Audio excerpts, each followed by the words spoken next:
Ya, Bapak Ibu semuanya, kita lanjut di segmen yang kedua ya. Jadi di segmen kedua ini Bapak Ibu bisa memahami nantinya tentang sinkronus dan asinkronus learning activity-nya. Namun sebelumnya di sini ada sedikit kuis ya, nanti bisa diisi kok di kolom komentar nanti satu apa, dua apa, tiga apa gitu ya. Silakan bisa berinteraksi di kolom komentar YouTube-nya. Jadi kira-kira nih, kalau A itu berada di luar kemampuan Bapak Ibu sebagai pengajar, jawab B kalau itu di dalam kemampuan Bapak Ibu sebagai pengajar. Ya, jadi bisa dicoba ya. Yang pertama adalah siswa atau anak itu tidak punya gawai atau nggak punya perangkat teknologi. Itu termasuk di luar kemampuan Bapak Ibu sebagai pengajar atau di dalam kemampuan sebagai pengajar. Ya, silakan ya, A atau B. Oke. Ya, A atau B. Kita lanjut ya.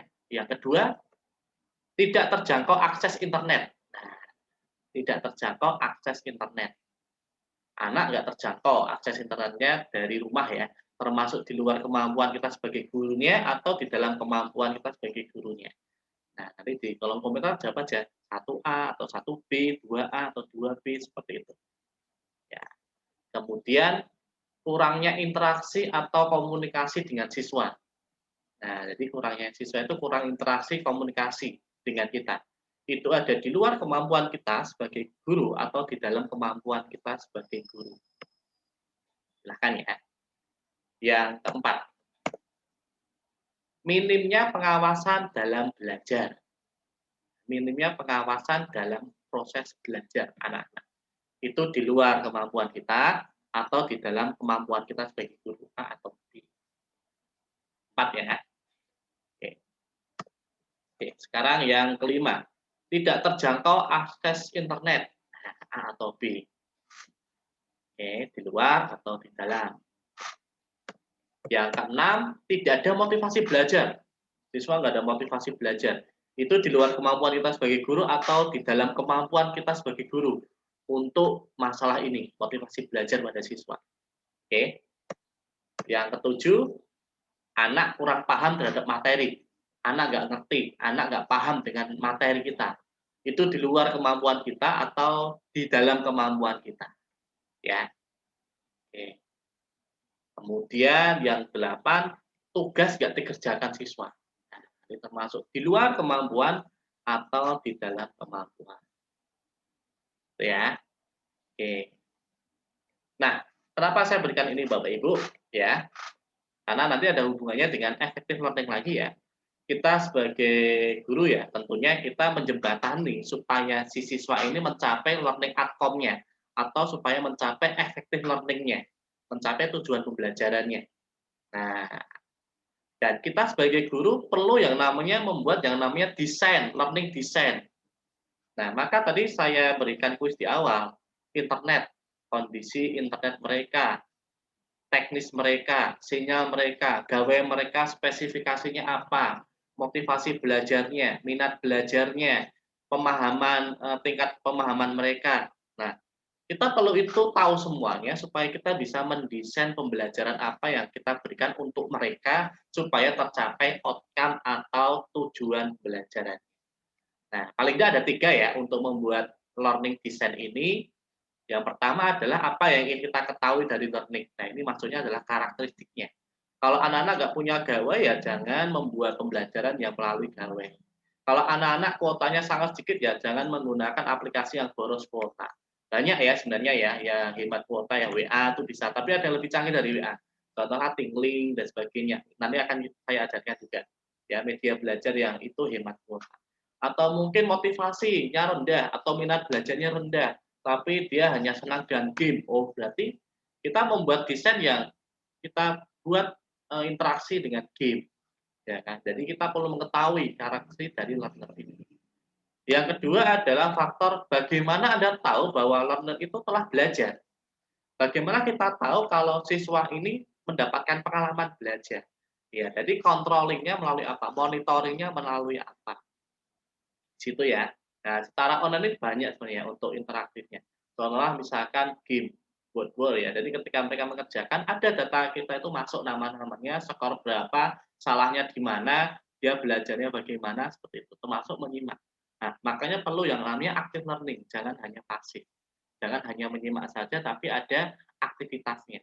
Boleh mereka menyimak, tapi lanjutkan dengan, jika kamu menyimak video ini, coba apa yang kamu dapatkan. Ya, jadi bisa dengan interaktif feedback, seperti itu ya.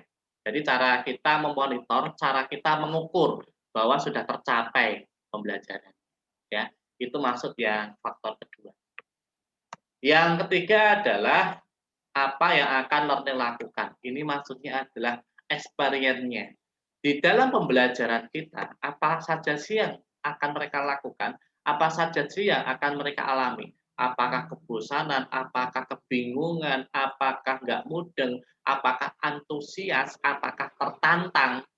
Nah, dari situ kita bisa menentukan, oh supaya tertantang saya kasih challenge, oh supaya antusias saya kasih game pembelajaran, oh supaya menarik tak kasih video motivasi di awal, oh supaya aktif saya kasih interaktif feedback supaya ada interaksinya.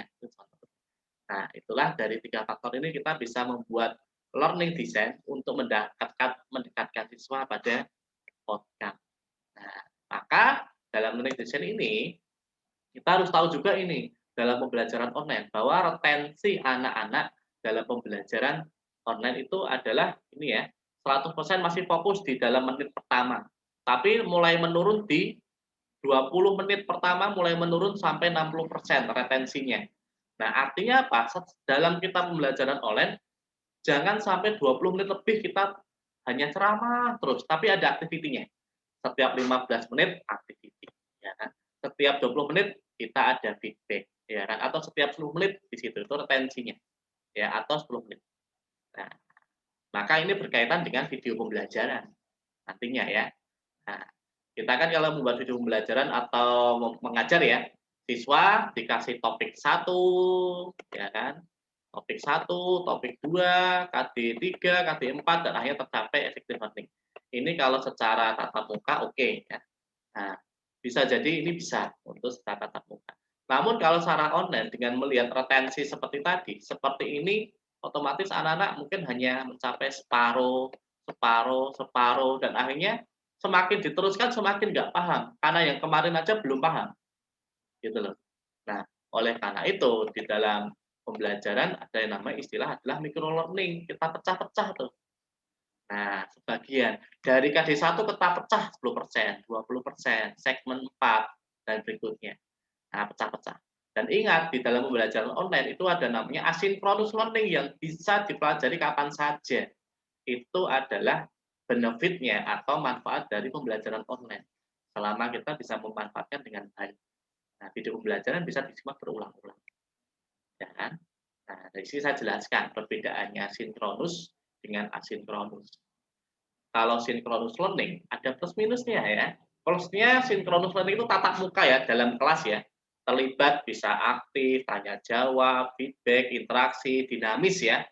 Pembelajaran lebih dinamis, kita bisa melihat raut wajahnya, ekspresinya, gerak-gerik semuanya. Bahkan interaksi kita bisa lebih dalam.